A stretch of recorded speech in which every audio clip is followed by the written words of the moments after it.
Hello, ladies and gentlemen, and welcome again to Syriana Analysis. I'm your host, Kirill Kalmasyan. Thank you very much for tuning in to today's live streaming, guys. I appreciate you all, whether you're watching us on YouTube, on Rumble, on X, and on Facebook. First things first, I would like to extend my sincere condolences for the Iranian people for the great loss, for losing their president and the foreign minister. And Iran is a friendly country to Syria and to so many other countries, and it is engaged in a difficult geopolitical conflict nowadays and struggle of power over the West Asia. I'm sure that the Iranian people will overcome this, and Iran is a state institutions and it's not a banana republic. So when the president dies, there will be his replacement, the vice president. I believe he will take over, and then we have the elections. I think elections are coming in 5 months anyways.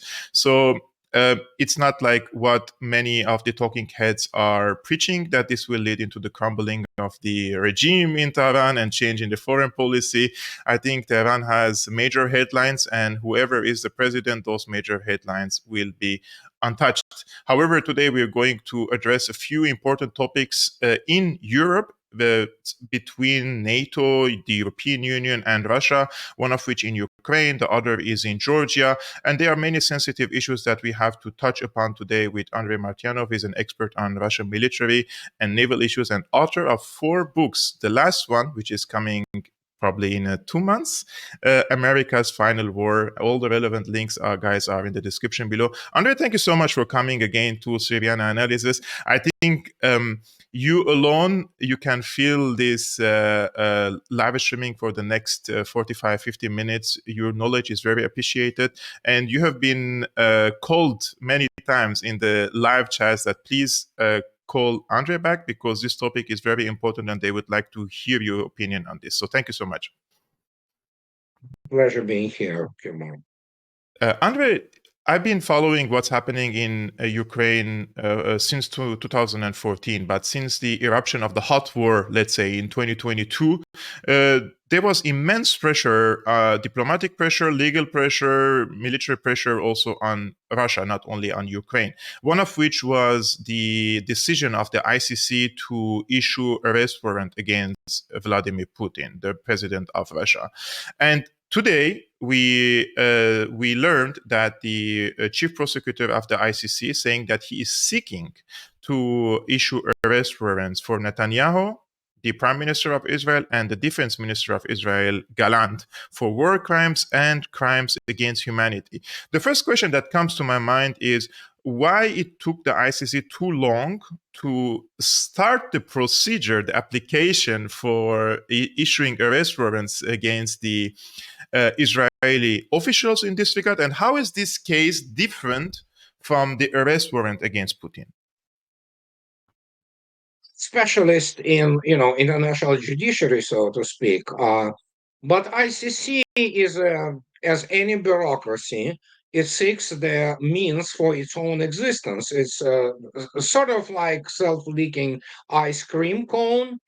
And for them to continue to exist, they need also to remind everybody about their existence. Plus it's obviously a corrupt organization through and through. And when the arrest warrant was issued against Vladimir Putin, the guy who was issuing this, I think so he's in hiding now, because he thinks that Bashir, Petrov and Bashirov, those two meme guys, from SVR, will come for him. So it took them that long because that's how bureaucracy operates. There is a lot of, how to put it politely, political and ideological pressures, and evidently different, factions within the ICC. So that's pretty much they had to do it to stay relevant, or if Hmm. they think that they can stay relevant. Nobody really cares about them except for the how to put it, propaganda, PR purposes. Nobody gonna enforce it. They have absolutely no power. United States is not the part, for example, to ICC. Neither is Russia, I believe. So it's just they can issue whatever they want. But as I already stated, they are just simple bureaucracy which sits out there, which outlived its usefulness, because obviously the real war crimes and criminal cases should be brought through different type of the venues, from what I understand. For example, if you will take a look at what's left of Ukraine, there will be international tribunal which is already operating in kind of semi you know 30% power mode. It's going to be held in Moscow and in Donetsk, I believe. That's Yes. the real one, because Russia has the means to enforce those things, and all those cases are being prepared by one of the best judiciaries in the world. So, and ICC can continue to issue warrants whatever it wants. Who's going to enforce them? So that's the answer. But it's remarkable that the United States has exerted immense pressure on the ICC. Like they threatened them with sanctions, sanctioning their families. I mean, we remember in 2002 when the Organization for the Prohibition of Chemical Weapons, they have struck a deal with Saddam Hussein to go on undeclared visits to Iraq to check on the chemical or the alleged chemical weapons of Saddam Hussein. Back then, John Bolton, he went to the office of Jose Bustani and he threatened him with his children and said, we know the whereabouts and where are your children are, right? And this is happening, it's not on the same level, but the John Boltons, let's say there are many of them nowadays, like barking dogs in Washington, D.C., they're all coming out with big mouths against the ICC. And at the same time, just in parallel, these same politicians speak about the rules-based order. How can these two come together, threatening a state institute like international judiciary system and claiming that the United States is the champion of a rules-based order and international law? Well, yeah, it's now pretty much tired, so to speak, meme. Everybody knows and understands everything that, well, first, John Bolton is a thug and he's a coward, actually. So, and that's the only thing he can do is to threaten children. So he probably has a personal cruise missile with his name on it. So he also should be wary about this situation. But the point is that's the neocon, cabal in Washington. The only thing they can do is to kill, from behind the corner, threaten somebody. That's about it. They have no other usable skills in terms of statesmanship. So, and we see it today with the United States being literally ran into the ground. So these are the type of people, and the only thing they can do are they are bullies. They're bullies. Look at Victoria Nuland, John Bolton, all this neocon, so basically, how to put it, Sabbath, if you wish. So, and yeah, that's pretty much expected. And there's nothing really to add to it. Everybody sees it. Now, the most of the world sees it, so it just. I think you see it, many other people see it, but there are also journalists. For example, today I was reading in The Guardian. This article just came 2 days ago, and it says NATO's failure to save Ukraine raises an existential question. What on earth is it for? And I'm going to read to you three arguments of Simon Tisdall. The first argument is in yellow. He says NATO's grand 75th birthday celebration in Washington in July will ring hollow in Kiev. The alliance has miserably failed its biggest post Cold War test, the battle for Ukraine. Sadly, there is no denying it. Vladimir Putin is on a roll. Advancing Russian forces in Kharkiv profit from the West's culpably slow drip feed of weaponry to Kiev and its leaders' chronic fear of escalation. Ukraine receives just enough support to survive, never to prevail. Now, even bare survival is in doubt. When I read such articles, it comes always to my mind the beginning, the hype that Ukraine can win this war. How did they think they can win this war. It should be through military support from these NATO countries, right? And have they miscalculated their capacity and how much they can provide to Ukraine, or they underestimated the Russian strength here? All of it together. But you have to keep in mind that there are no normal people who work in the Western mainstream media. Most of them will qualify and they will be named, including this moron Teasdale. He is a moron, as pretty much most British journalists are, as war criminals. These are the guys who are pushing this, from the get go, not understanding consequences. You have to keep in mind those people are barely educated. Look at Boris Johnson or Lee Strauss. I mean, what you get, degree in humanities from Oxford is worthless. It's a piece of paper to get those, good old boys and girls to get some kind of credentials to run them through there. As H.R. Mencken, great American journalist from 1920, said, you have the morons with PhDs, and most of them are, apart from being war criminals. So Mr. Tisdale can, lament whatever he wants, but the problem is there is no also serious military professionals in the Western militaries, in NATO.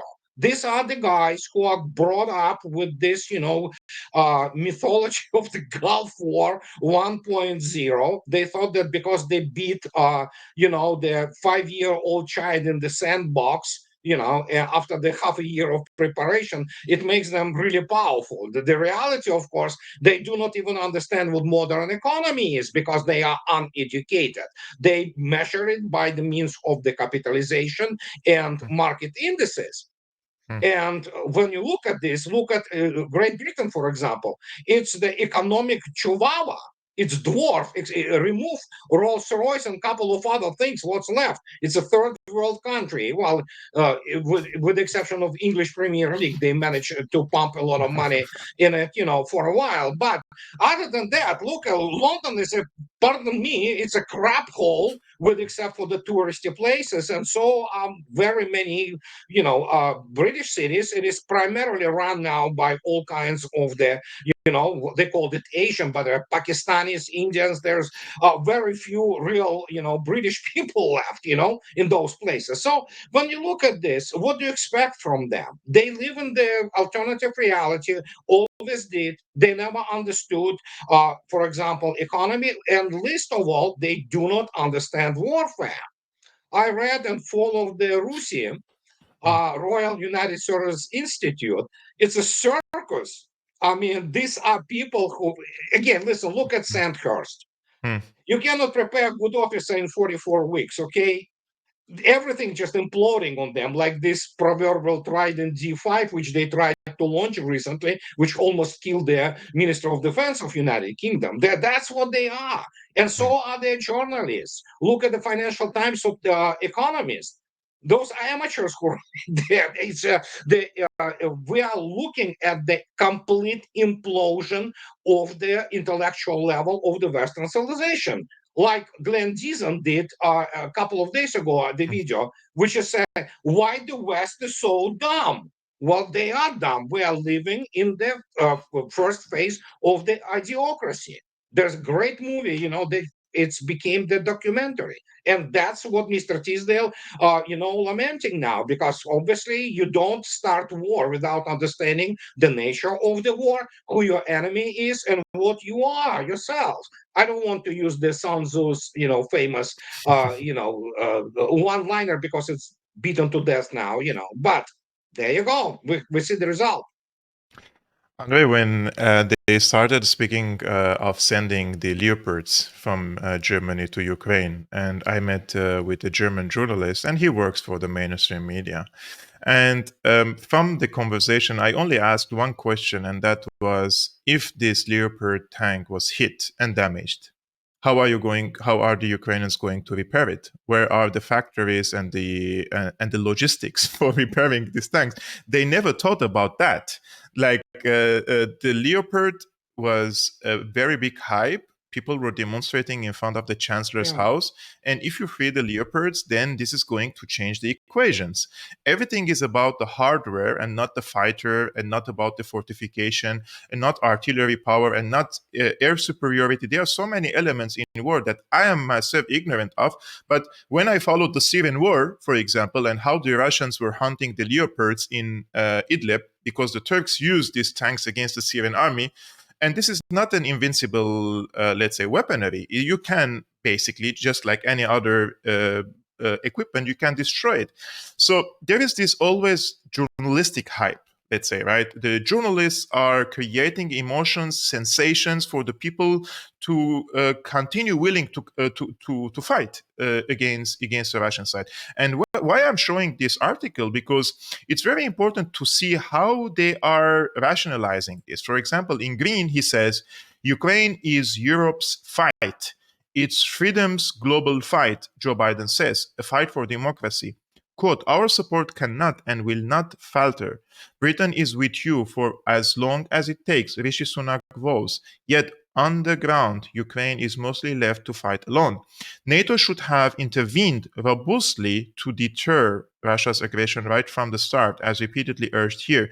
No-fly zones could have prevented thousands of civilian casualties and limited damage to Ukraine's cities. Like when they speak about no-fly zone, Ukraine is so big, so large. How are they going to create a no-fly zone over such a big swath of a territory? Like he is speaking about multi-billion-dollar project in Ukraine. Well, for starters, they don't have whole combined NATO. NATO doesn't have resources in air power to create any no-fly zone over Ukraine. Most of those aircraft will be shut down because basically they're talking again the same scenario. They are one-trick ponies. And Tisdale, he's ignorant, he's a illiterate guy. He thinks that, yeah, you can go to Sandhurst and learn something about warfare in 44 weeks.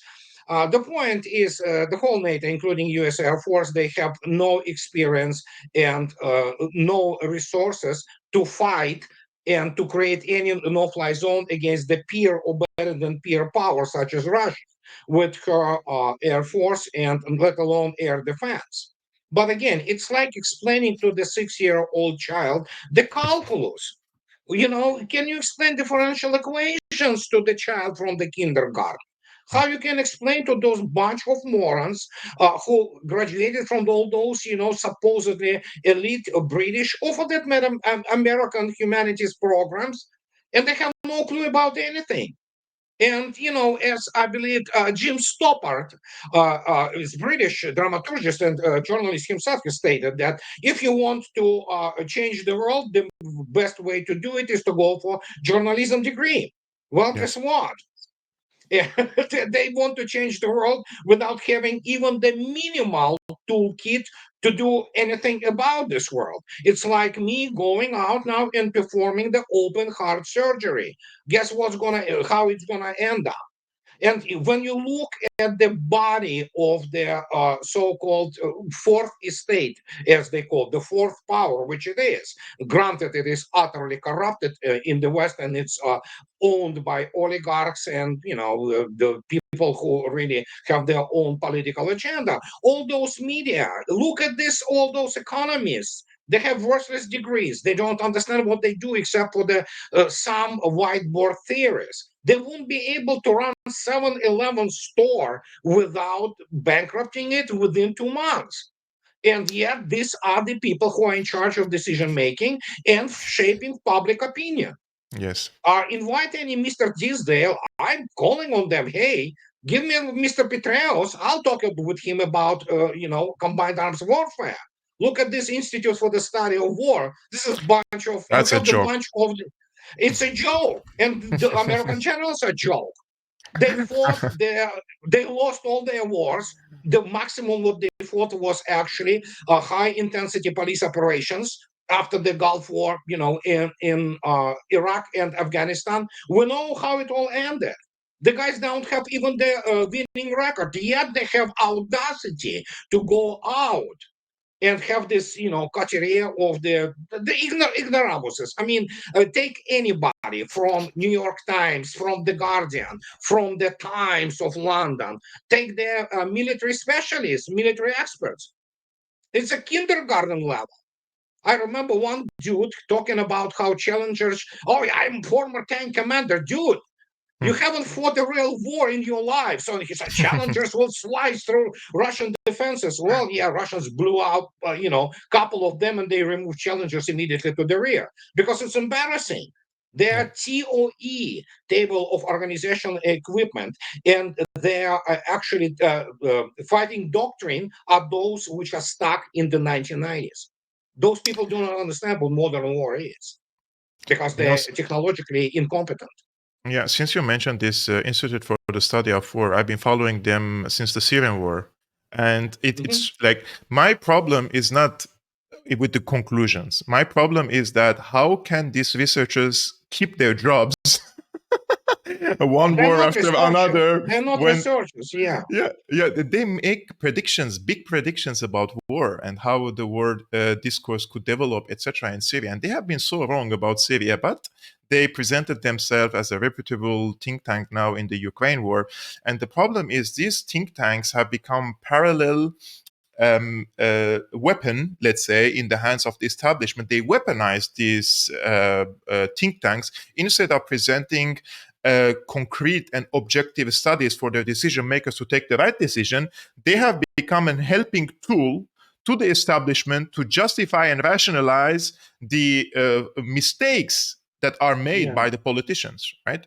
It's crazy. Well, yeah, you have to understand the whole think tank establishment, so-called think tank.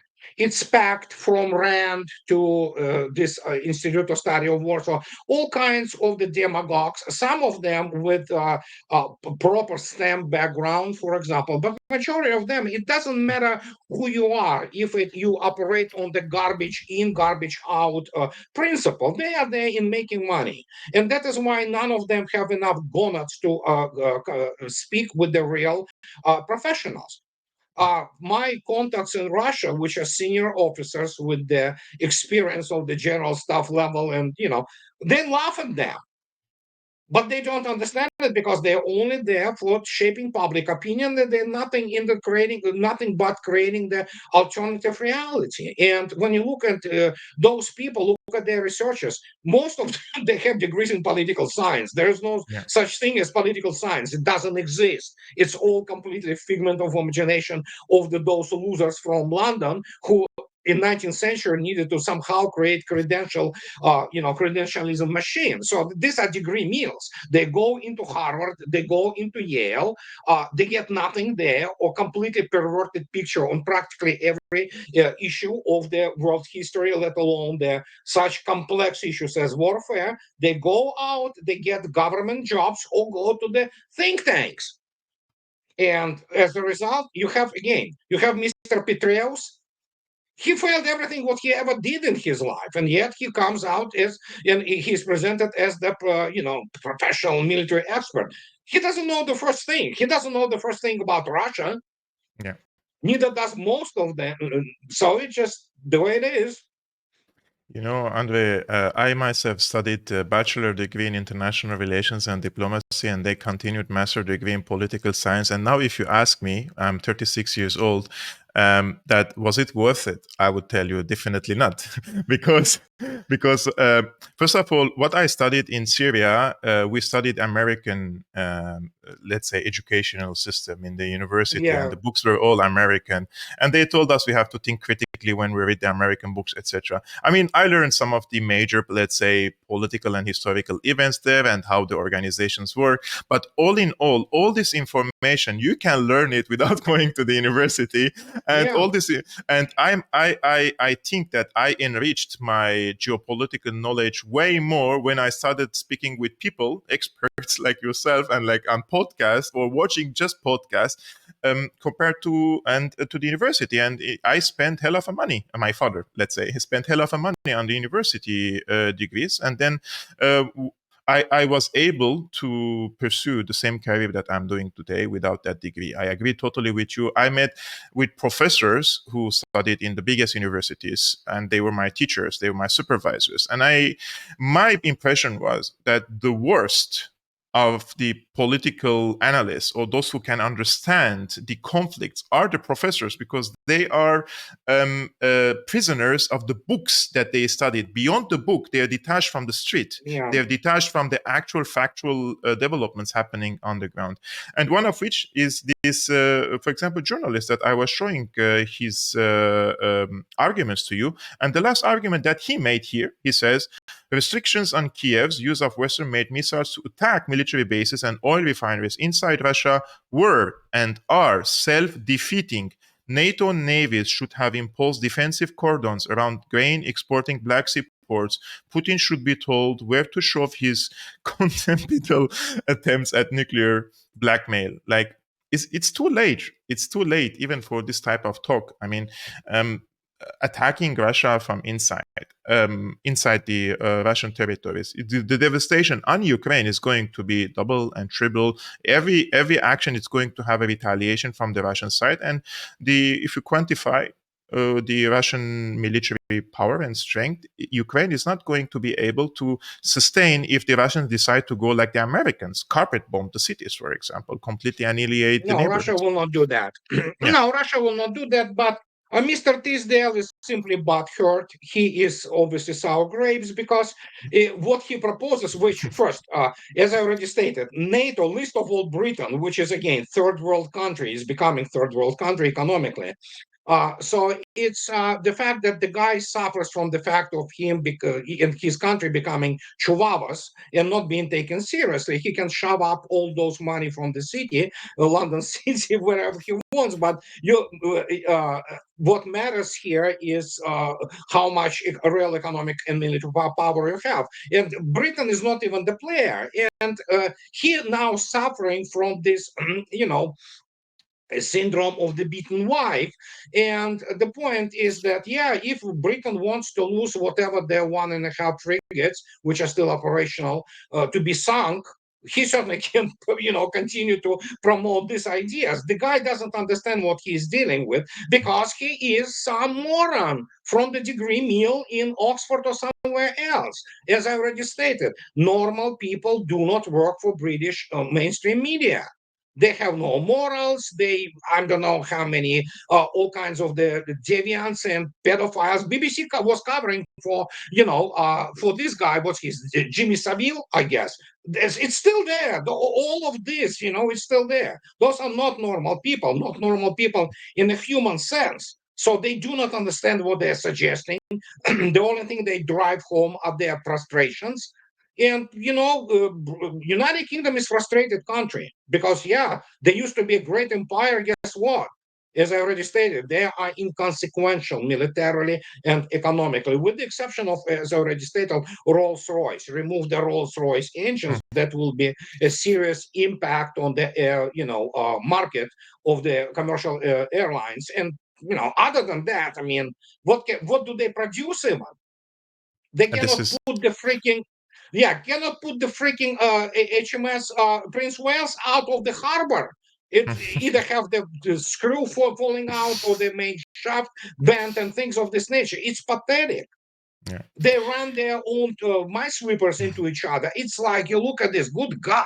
As Mr. McGregor, Colonel McGregor, so don't think that it's my words. I quote him. They have Lilliputian army, have Lilliputian general staff, and have the money. This staff is all packed with the amateurs. This is the result of decades-long degree meals in the combined West, of which, for example, Russia completely stopped using the Bologna system. It's over. Russians don't use this, all this garbage, degrees and things of this nature. There is either higher education or not at all. That's how it should be done. And as the result, as I already stated, when you have so many amateurs packed into their military political tops, you basically become what hysterical mate like this Teasdale guy.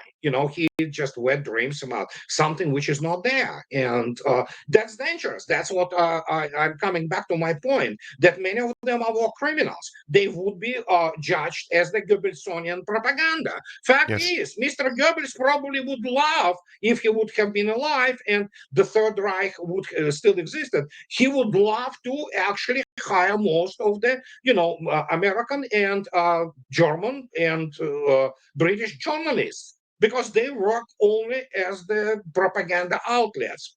Period.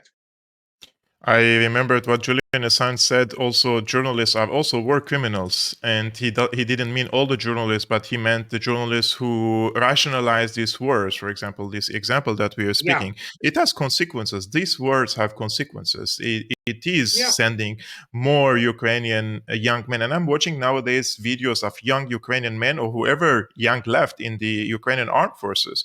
They're crying on the front line, sending yeah, messages to their mothers and saying it's not worth it. What are we doing here? Our forces are crumbling and the front lines are also destroyed, and they haven't fortified Kharkov as they were supposed to do because they pocketed the money that they received for the fortifications in yeah, Kharkiv. It's a big, I would say, corrupt shithole, unfortunately. I will use this yeah. opportunity, Andrei, just to inform our viewers that your newest book, America's Final War, is going to be in the markets in August of this year. So they can pre-order this book. You guys can pre-order this book. The links are in the description below from the United States or from Germany. And I will just read a few sentences from the description of the book. Andre says, for decades, American claims of hegemony and by extension that of the West have been based on what has now proved to be a carefully constructed mythology of economic and military supremacy. Washington's 8 years of preparing Ukraine and its armed forces for war with Russia was a mistake of historic proportions due to its misperception of American military power based on its 1991 Gulf War victory against a minor military player. Washington believed its own propaganda about crippling sanctions on Russia, about the viability of its Ukrainian proxy army, and the economic and military weakness of Russia, spelling doom for the American empire and its so-called rules-based order. Russia's special military operation exposed US and NATO forces as legacy armies stuck in the 1990s, still viewing the world from the vantage point. So, guys, as I mentioned, you can order the book in the description below and receive it in August. Here comes the question, Andre. Like, I always watched or heard and listened to and read for the British and the American geopolitical experts, and they always warned that Ukraine was necessary in order to draw the line so that Russia cannot project its power into Europe and then keep Germany and Russia away from each other. But this had one of the consequences of these policies is that China and Russia are coming closer and closer together, and we've seen a big delegation headed by Vladimir Putin. They went to China. Do you also see that China is leading from behind in this case, and the Russian side is leading the military operation, let's say, in Ukraine, but the Chinese are benefiting more in this regard, and they are using this opportunity that the Americans are busy in the Middle East and in Ukraine in order to improve their economic position and hence project their power more on the world? Yeah, China definitely doesn't mind of having time to prepare more for the possible, well, for the Taiwan contingency and the fact that United States is, well, basically embroiled and stuck in this whole situation. So yeah, there's no doubt about it. But there is one of these very wrong points.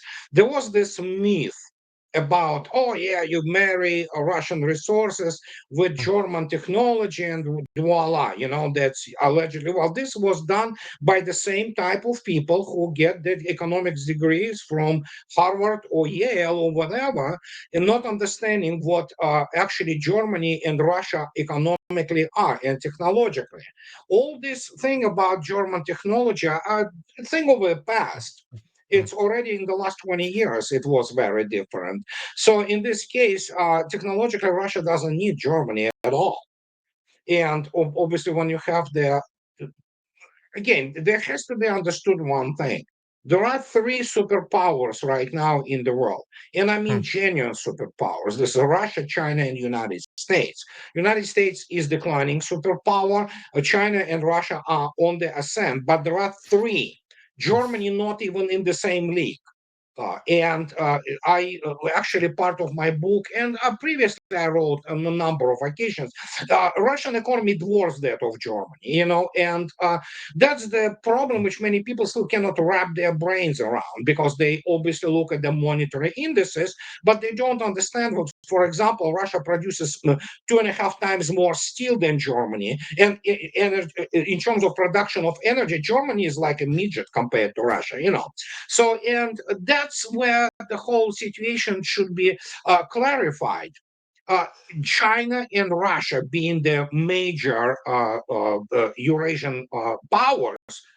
In this particular case, Russia is fighting the combined West. Russia doesn't fight Ukraine. There's nothing really much to fight there. It is all because basically NATO decided to attack Russia. And what we have now, we have the combined West facing a defeat. It's the fait accompli now. It's not about, if it's going to happen or when even it's going to happen. It's now how they will find any kind of off ramp for the United States. Europe doesn't matter. It really doesn't. Europe is complete slave. It's just basically slap beach of the United States, and the United States tells Europe to jump. They will ask how high, especially Germany, and so and Germany completely basically destroyed its own economy because of that. So, and when you look at this arrangement, so the question will be how the United States will be removed from its delusions of grandeur Hmm.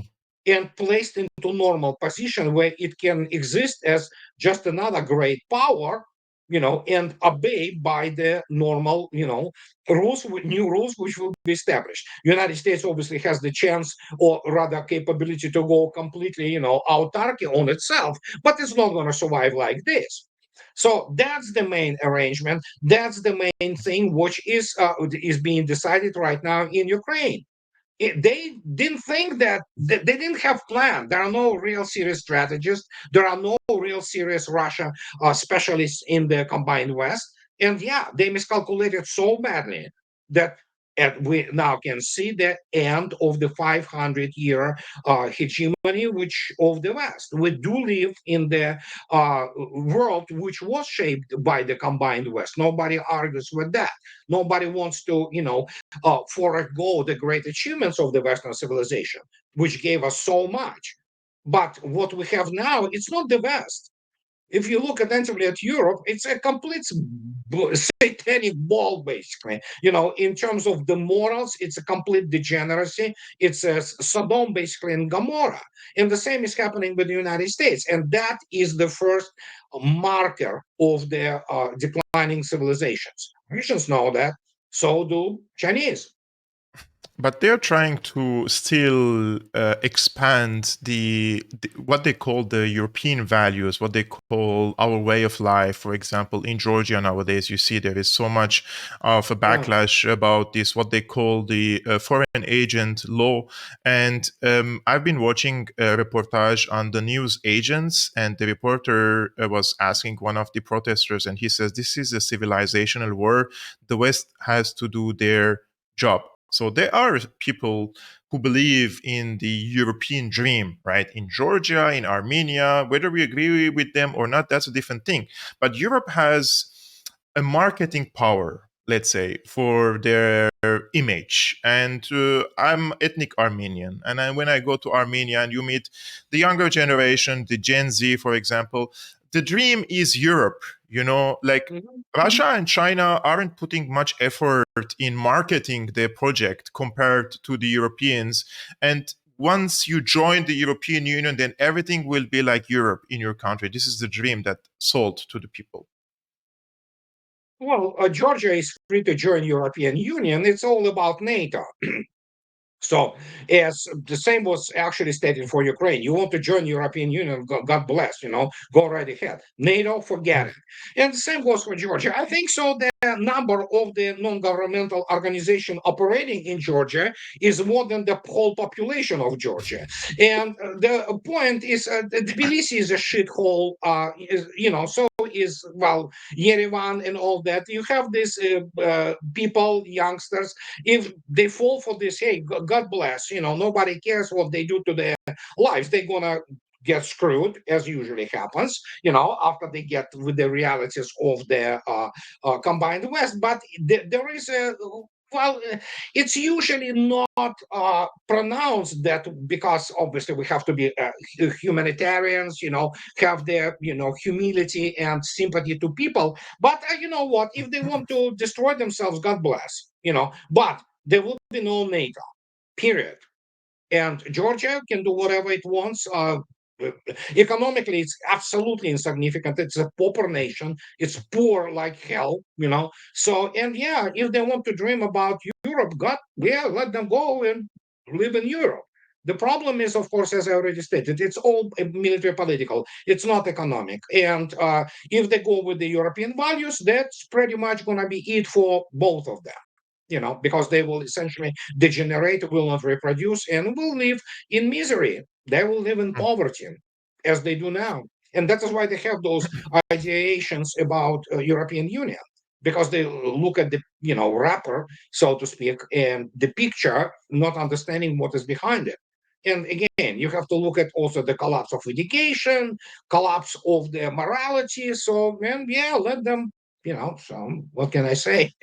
Yes, in Georgia, 90% of the funding for the Georgian NGOs come from outside of Georgia. And even the Yeah. president of Georgia, who vetoed the law, she is the, let's say, the darling of these NGOs.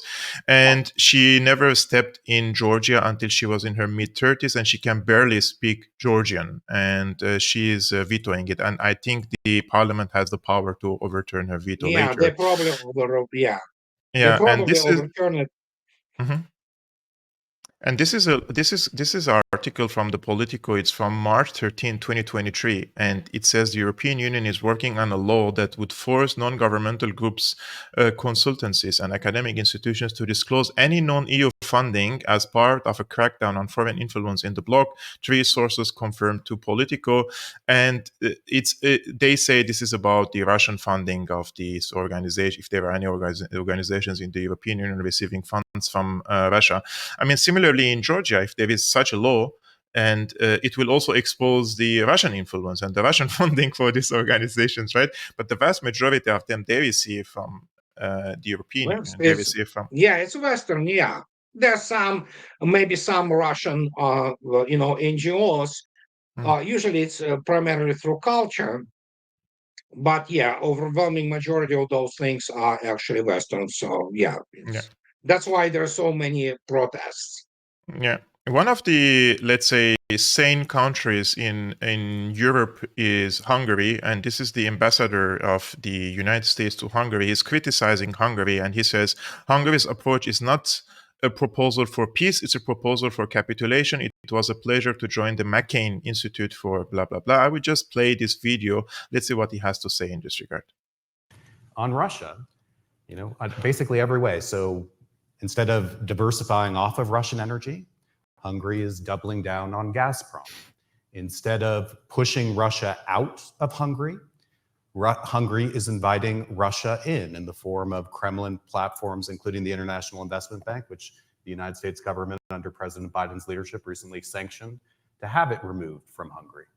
In terms of resolutely standing up in the face of Putin's aggression and war of choice in Ukraine, Hungary is instead parroting Vladimir Putin's talking points with respect to a desire for peace. I mean, the official Hungarian position is that they've advocated for the United States and our allies and partners to stop arming and equipping and supporting Ukraine under the theory that stopping our support of Ukraine, as it literally fights for its very existence on its very own soil, would stop Putin.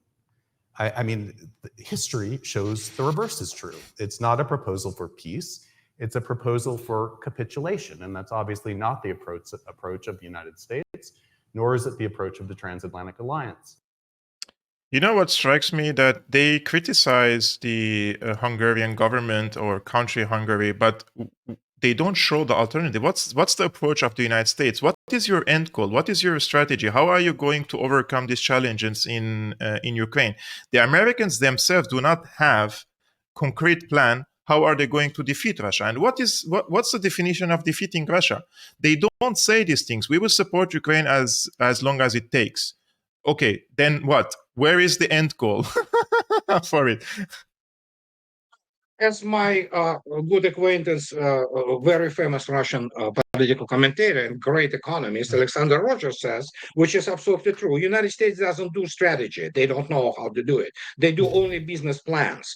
And as I already stated, and you can quote me on that, first, United States doesn't have diplomacy as the statecraft. It doesn't exist as such, because practically most American diplomats, they are not diplomats. They are merely conduits for dictating conditions on how, United States sees itself, fit to operate within one or another country.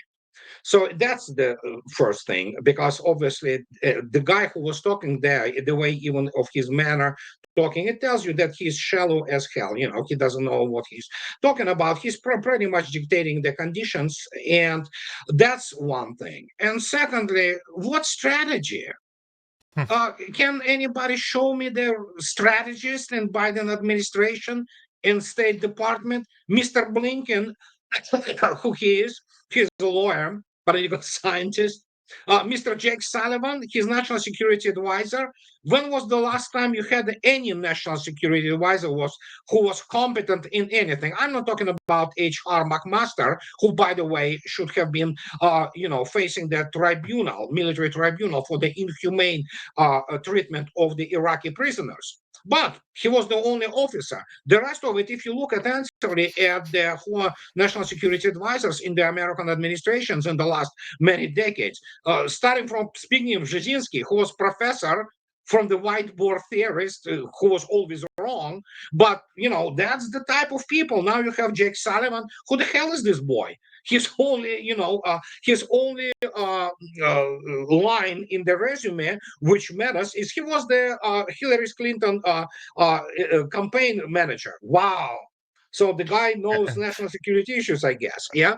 So, and as I already stated, most of the what is called the elite producing institutions in the United States are fraud. They are degree mills. When you have Victoria Nuland going to teach in Tufts, or you had the Madeleine Albright, a complete war criminal and the evil person, being praised as the great diplomat, there you go. That's your answer. These people are morons. They are evil people, but they are morons. And that's why they cannot do anything. They fail practically on every sector or any field they go in, and they screw it up so badly that there you go. So you have now this clown, from in Hungary, trying to dictate to Hungary how they have to behave. You know what? Hungary is an independent country. Yeah. Well, guess what? They maybe will try to fit so Mr. Orban, God forbids, but I'm pretty sure they already saw what happened to the Slovakian prime minister, and they taking appropriate measures to do that. But that's the only thing they can do. And the reality is, as we already spoke about, we mentioned Georgia and we mentioned Armenia and this Generation Z. In the end, there is a state. And no matter what some group of people thinks, there are larger issues here. And one of them, that nation state remains the key player in the geopolitical reality of the 21st century. United States being disintegrated as it is and stopping being the nation state, it tries to prevent its empire from crumbling, and the more they prevent it, the more they have failures. It's kind of it's the synergy of the process of the decomposition. And one of them, which we kind of touched over this whole discussion today, my first chapter in my new book specifically dedicated to it. It's an echo chamber of the nincompoops who do not know how to run economy, who do not know how to conduct international relations. They, least of all, they know what military and war is. And when you look at them, you know what? We live in the societies of the 21st century, and they're highly technological, highly advanced industrially. But when the people, their understanding of the technology is limited by the iPhone and gimmicks by Elon Musk, well, there, what do you expect? There you go. And Ah, Andre, it's crazy when you speak. People say like it's really informative and entertaining when you say it the way it is. You know, you don't like to try to sugarcoat the things. And unfortunately, this is the reality. It's bitter reality. I mean, I'm living in Berlin, and I see that the living standards are crumbling in front of my eyes, and the taxation is just like skyrocketing. And then you have the inflation, which is an unofficial taxation as well. You would pay between 30 to 35, 40% of your income taxes, and then everything you buy, you pay another 20% taxes, and then you have the inflation, another 10% of taxes. It's like at the end of the day, 70% of your money is just gone. So you see homelessness is just increasing everywhere. The train stations are becoming, sorry, the shitholes. People are peeing their rats everywhere. It's like, why? Why is this happening? Why are you sending our money abroad? You know, I'm not even German, but nobody asked my opinion if my taxpayer money would go to Ukraine or to Israel. But it is happening every day. And the people, they are changing their minds in Germany, but Germans are not used to speak up loud, you know, like they don't confront the government much. They don't go into demonstrations much like in other places. But mentality speaking, yes, because you feel the burden on your shoulder. At the end of the day, you're a father. If a family, like if the father and the mother do not work, you cannot survive in Germany anymore. One income is not enough at all. So who is educating your children if you are not there for your children, and your the wife is not there for the children? Then in the kindergarten, you know what they're teaching to the to the kids in the kindergarten, right? It's absolute satanic in Europe. It's absolute implosion of any moral norms. And again, as much as I understand you will hate to hearing that, Europe is done. It's over. I mean, it's people from France also inform me and say, Andrei, it's not 10, 15%. France is now 30% pretty much of the African and Arab immigrants. The only France which survives is pretty much in the countryside. It's over for Europe economically, because even when you have this Moran Barrel, he comes out and officially admits that, the only reason we lived well was because from 1960s we had the Soviet and Russian cheap energy. There's no energy coming. United States actually completely owns Europe, and when people say about Europe going its own way and things of this nature, eventually European Union as such, which is actually already happening, will break up. And the question right now is how to prevent the God forbids internal strife and internal fighting between Europeans, which they did really well for the last 500 and even more years, and when you look at the situation, for example, in this tandem of France and Germany, they still live in this kind of reality, that France is afraid of Germany gaining power. They not necessarily are, unhappy with the situation that Germany is going down. So, and you look at these dynamics, these people are crazy. And when you look at the level of Macrons or Scholz's or Baerbocks or Sunaks of this world, these are, I don't know. They're not statesmen. They're not even politicians. They are, I cannot even, they're midgets, basically, politically and in human terms. And there you go. And just to give you an example, once there are Tata, I believe it's the last, it's Indian-owned metallurgical plant leaves United Kingdom. which is in plans. United Kingdom will be the first developed nation which will have no own metallurgical industry. Yes. This is it's not even it's still third world, okay? That's what it is. How they brought those countries to this level? Well, it's the population of Germany or France should ask themselves. They voted for those people, so there you go. Oof, guys, we are over 1,000, around 1,200 people watching this live streaming on different platforms, on 4 platforms: YouTube, Rumble. If you're watching us on YouTube and Rumble, book of Andrei America's Final War is in the description below. If you're watching us on X and Facebook, I will put the links for his book in the comments below so you can purchase it. I'm going to do another live streaming tomorrow, guys, about what happened in Iran. We have a special guest from Tehran is going to explain to us, not like what happened because we know about the technicalities of the issue, but what it means for Iran and what could be the future of Iran in this case. Andrei Martyanov, thank you so much really for being with me today for this insightful conversation, which I really appreciate that you dedicated the time for me. My pleasure. And guys, thank you so much for tuning into today's live streaming. I appreciate you all. If you're new, please subscribe and hit the like button. And if you would like to support this independent work, you can become a patron. The link is scrolling on the screen, patreon.com/Syriana Analysis. I will see you tomorrow at 5 p.m. Central European Time, 11 a.m. Eastern American Time. Peace be upon you, upon your families. Salam.